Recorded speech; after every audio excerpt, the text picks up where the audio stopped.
Parliament amending power is limited. So இது வந்து பார்த்தீங்க அப்படின்னா ஜஸ்டிஃபை பண்ண சொல்லி 2019 மெயின்ஸ் கொஷின் கேட்டிருக்காங்க பாலிட்டியில். ஸோ பார்லிமெண்ட்டோட அமெண்டிங் பவர் வந்து பார்த்திங்க அப்படின்னா லிமிட்டடாக தான் இருக்குது. ஸோ அதை வந்து ஒரு 5 கேசஸ் வச்சு நம்ம வந்து சொல்ல போகிறோம். So first Kesavananda Bharati case, so அதுக்கடுத்து மினர்வா மில்ஸ் கேஸ், ஸோ அதுக்கடுத்து வந்து பார்த்தீங்கன்னா Indira Gandhi versus Rajnarayanan case. So அதுக்கடுத்து வந்து பார்த்தோம் அப்படின்னா Waman IR Gokhale versus state of Tamil Nadu case. So அதுக்கடுத்து வந்து பார்த்திங்க அப்படின்னா Waman Rao versus union of India case. இந்த கேசஸ் எல்லாமே என்ன சொல்ல வருது அப்படின்னா பார்லிமெண்ட்டோட அமெண்டிங் பவர் வந்து லிமிட்டட் தான்.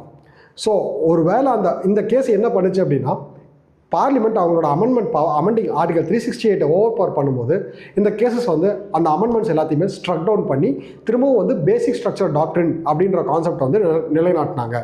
So Kesavananda Bharati case is a first landmark judgment case which says that basic structure should not be amended or changed.